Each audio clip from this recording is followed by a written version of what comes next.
یعنی اس لیے آپ سمجھتے ہیں خان صاحب کی رہائی سسٹم کی موت ہے؟ میں اسی لیے پرابلم یہ ہے کہ سارے اپنے اپنے خول میں بند ہو چکے ہیں، مورچوں میں بند ہو چکے ہیں. میں بڑے عرصے سے یہ کہہ رہا ہوں کہ کیوں یہ ڈیڈ لاک ہے. ڈیڈ لاک یہ ہے کہ لچک اگر ایک دکھاتا ہے تو وہ مرتا ہے. اس سچویشن کو چینج کرنے کی ضرورت ہے. لیکن اس سے نکلنا تو ہوگا نا سہیل وڑائچ میں وہی کہتا ہوں نا کہ کوئی بڑا قربانی دے دے کوئی بندہ جو دینی چاہیے. یعنی یا سسٹم کو قربانی دینی پڑے گی یا خان صاحب کو دینی پڑے گی. ایک بندے کو قربانی دینی پڑے گی، چاہے اس پہ عذاب آئے، چاہے اس پہ جو بھی مشکل آئے، لیکن وہ بڑا دل کر کے جو ہے وہ یہ لچک دکھائے. عمران خان صاحب کون سی قربانی دے سکتے ہیں؟ عمران خان صاحب تو یہی دے سکتے ہیں کہ وہ اپنا سٹانس چینج کریں.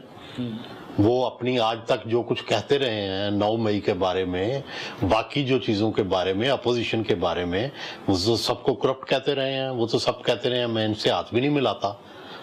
وہ تو اس اسٹیبلشمنٹ کو بھی روز للکارتے رہے ہیں، گالیاں نکالتے رہے ہیں جیل سے. تو اس سارے کو ریووک کریں، الٹ ہوں اور پھر اس کا بار بار اظہار کریں، پھر بھی پتہ نہیں کوئی لوگ مانیں گے یا نہیں مانیں گے. یعنی اس کے باوجود آپ سمجھتے ہیں کہ ماننے کی گنجائش کم ہوگی؟ اصل دیکھیں جب وار شروع ہو جاتی ہے نا ملک صاحب، جب تلواریں نکل آتی ہیں، نہ پھر کوئی دلیل سنتا ہے، نہ کوئی عقل کی بات سنتا ہے، نہ پھر کوئی سفید جھنڈے بھی آپ لہراتے رہیں تو ان جھنڈے جو ہیں ان کو بھی تلواروں سے لوگ اڑا دیتے ہیں. تو وہ ہونا نہیں چاہیے. ہم تو اس کے خلاف ہیں. میں تو بار بار کہتا ہوں کہ مصالحت ہونی چاہیے، مفاہمت ہونی چاہیے. لیکن یہ سارا عرصہ ہم شور مچاتے رہے، کوئی بات ہی کرنے کو تیار نہیں ہے. نہ اسٹیبلشمنٹ اس پہ تیار ہے کہ لچک دکھائے، نہ عمران خان تیار ہیں، نہ نون والے تیار ہیں. چلو نون والوں کی تو مجبوری بھی سمجھ آتی ہے، پیپلز پارٹی کی بھی ہمیں یہ مجبوری سمجھ آتی ہے کہ اگر وہ اسٹیبلشمنٹ کا ان پہ سایہ اٹھ جائے تو وہ بیچارے کہاں کے رہیں گے. پھر ان کو عمران خان بھی مارے گا، اسٹیبلشمنٹ بھی مارے گی. تو ان کو وہ یہ خوف جو ہے ان کو اسٹیبلشمنٹ کے ساتھ اتحاد قائم رکھنے میں مدد دے گا. ٹھیک ہے. لیکن یہ جنگ جیتے گا کون وڑائچ صاحب؟ دیکھیں جب جنگ شروع ہوتی ہے نا تو یہ بڑا مشکل ہوتا ہے یہ کہنا کہ کون جیتے گا، کیونکہ جنگ میں پھر بم بھی چلتے ہیں، میزائل بھی چلتے ہیں. عام طور پر تو یہی ہوتا ہے جس کے پاس طاقت ہوتی ہے وہی جیتتا ہے. ماضی کی بھی جنگوں میں ایسا ہی ہوا.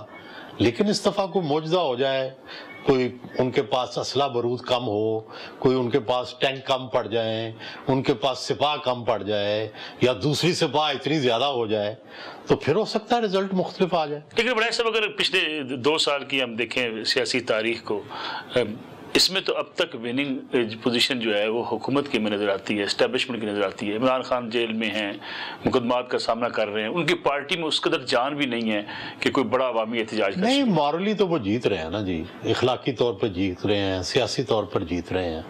تو ہمارے ہاں چونکہ 2 طرح کے رویے ہیں نا. ایک رویہ یہ ہے کہ کیا مادی طور پر یا فزیکلی آپ جیت رہے ہیں. فزیکلی تو نہیں عمران خان جیت رہے. لیکن پی ٹی آئی کیوں دعوے دار ہے؟ شعور آ چکا ہے، قوم جاگ گئی ہے، اب کوئی ان کے راستے میں رکاوٹ نہیں بن سکتا. وہ سوٹ کرتا ہے. لیکن دیکھیں ہجوم ہے وہ، اور ہجوم جو ہے ان کی کوئی راہ نہیں ہوتی. ہجوم جو ہے اس کی کوئی منزل نہیں ہوتی. اچھا. ہجوم جو ہوتا ہے وہ تو انتشار ہوتا ہے. یعنی اب پی ٹی آئی کو سمجھتے ہیں ہجوم ہے؟ نہیں، ہجوم ہے. یہ منظم نہیں ہے، ان کی جڑیں نہیں ہیں. اور آپ دیکھیے گا، ہم تو پتہ نہیں ہوں گے نہیں ہوں گے، زندگی کی کسی کا کیا پتہ ہوتا ہے کہ یہی جو ہجوم ہے یہ پی ٹی آئی کو تنگ کرے گا. خود عمران خان صاحب خود عمران خان کو یہی جو سوشل میڈیا آج لوگوں کو گالیاں نکال رہا ہے، کل کوئی ان کی مرضی کے خلاف بات ہوئی تو یہ عمران کو بھی سبق سکھائے گا. آپ جو ہتھیار دوسروں کے لیے تیار کرتے ہیں نا، وہ ہتھیار آپ کے ہاتھوں میں بھی پھٹ جاتے ہیں. ہم نے دیکھا کہ افغانستان میں ہم یہاں سے ہتھیار تیار کر کے بھیجتے رہے، اور پھر وہ جو ڈھوک والا تھا، ڈھوک کھبا والا، وہ پھر اسلام آباد پہ ہی چل گیا. اور آج تک ہمیں اس کا سامنا ہے. تو یہ جو آپ دوسروں کے لیے کرتے ہیں تو یہ اس طرح کا جو ہجوم ہے اس کی کوئی منزل نہیں ہے. کہ فرض کریں کن ویلیوز کے اوپر وہ یقین رکھتے ہیں.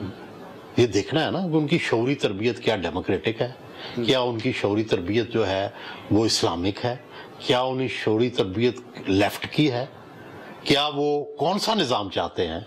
ان کی کیا جو ہے اس وقت تو وہ صرف مقتدرہ کے خلاف بات کر رہے ہیں اور عمران کے حق میں بات کر رہے ہیں، لیکن کل عمران نے کوئی ان کی مرضی کے خلاف جا کے مقتدرہ سے ڈیل کر لی، ان کے ساتھ بیٹھ گئے، پھر یہ کہاں جائیں گے جو آج مقتدرہ کو ہر چیز برائی کا ذمہ دار ٹھہرا رہے ہیں؟ لیکن کیا یہ پاپولر نعرہ ہے مقتدرہ کو برا بھلا کہنا، اسٹیبلشمنٹ کو ان کو چیلنج کرنا، اس سے پاپولیرٹی تو ملتی ہے؟ یہ پاپولیرٹی ملتی ہے، لیکن دیکھیں جو لیڈر ہوتا ہے نا اس کے پاس ہر طرح کا کراؤڈ ہوتا ہے، اس کے پاس مقتدرہ کے ساتھ کے لوگ بھی ہوتے ہیں، خلاف بھی لوگ ہوتے ہیں، لیفٹسٹ بھی ہوتے ہیں، ریلیجس بھی ہوتے ہیں، تو جو بڑا لیڈر ہوتا ہے وہ ان سب کو چلاتا ہے، ساتھ لے کے چلاتا ہے، وہ ایک خود ماڈریٹ رہتا ہے، وہ ایک دروازہ کھلا رکھتا ہے، ایک بند رکھتا ہے، تو کب کھولنا ہے دروازہ کب بند کرنا ہے اس کی ڈسکریشن وہ اپنے پاس رکھتا ہے۔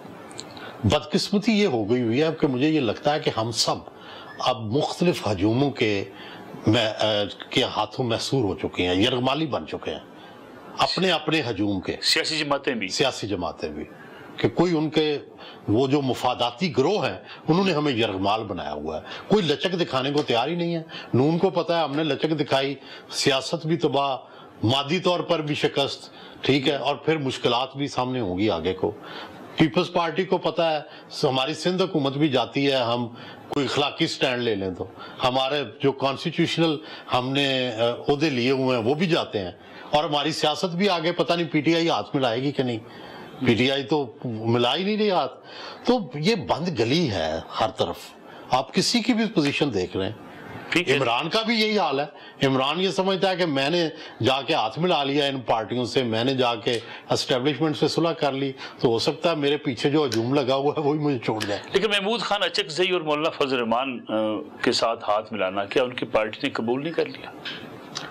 نہیں، وہ دیکھیں ہوتا یہ ہے کہ میجورٹی تو قبول کر لے گی، اور محمود خان اچکزئی والی آپشن ہے بھی بہتر، لیکن پی ٹی آئی اور بانی پی ٹی آئی پوری طرح شاید کنوینسڈ نہیں ہے، انہیں ابھی تک کوئی اختیار نہیں ملا، ابھی تک انہوں نے کسی لیڈر سے ملاقات نہیں کی، کوئی بڑی میٹنگ نہیں ہو سکی، تو اس کا مطلب ہے کہ ڈیفیکلٹیز تو ہیں نا، کیونکہ یہ محمود خان اچکزئی صاحب تو چاہتے تھے وہ نواز شریف سے بھی ملیں، واصف زرداری سے بھی ملیں، لیکن ابھی تک کوئی پیش رفت نہیں ہوئی۔ خان صاحب کی طرف سے یہ پابندی ہو سکتی ہے؟ میرا خیال ہے کہ انہیں مینڈیٹ ہی نہیں ملا، اگر وہ مینڈیٹ ملے تو جا کے بات کریں نا۔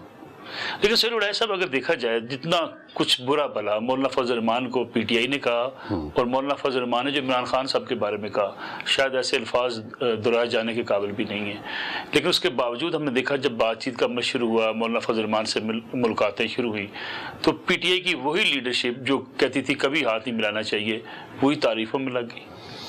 وہ دیکھیں نا کراؤڈ ہے نا، وہ یاد نہیں ہے آپ کو کہ خضر حیات ٹیوانا چیف منسٹر تھے پنجاب کے، اس وقت چیف منسٹر نہیں کہتے تھے، پرائم منسٹر کہتے تھے پنجاب، تو وہ پہلے یونینسٹ پارٹی کے تھے، تو ان کی صلح ہو گئی مسلم لیگ کے ساتھ، تو جو نعرے ہجوم لگا رہا تھا خضر ٹیوانا ٹھا ٹھا، ہاں جی ہاں ہاں، تو اس نے کہنے لگا خضر حیات ٹیوانا تے ساڈا پائیے، ٹھیک ہے۔ تو یہ کراؤڈ کی نفسیات ہی یہ ہے۔ سہیل وڑائے صاحب باتیں تو بڑی امپارٹنٹ ہیں، لیکن مجبوری ہے کمرشل بریک لینی ہے، واپس آتے ہیں اس کمرشل بریک کے بعد۔ ہم ایک بار پھر خوش آمدید، ہمارے ساتھ موجود ہیں سینئر صحافی، تجزیہ کار اور کالمسٹ جناب سہیل وڑائے صاحب۔ یہ الزام پی ٹی آئی لگاتی ہے پی ایم ایل این اور پیپلز پارٹی کے اوپر کہ وہ بھی شخصیات کی جماعتیں ہیں، وہاں بھی ڈیموکریٹک کلچر نہیں ہے، وہاں بھی آئیڈیالوجی کوئی نہیں ہے، مسلم لیگ نون کی آئیڈیالوجی ہے ہی نہیں ہے، پیپلز پارٹی کی کوئی آئیڈیالوجی نہیں ہے سوائے اقتدار کے۔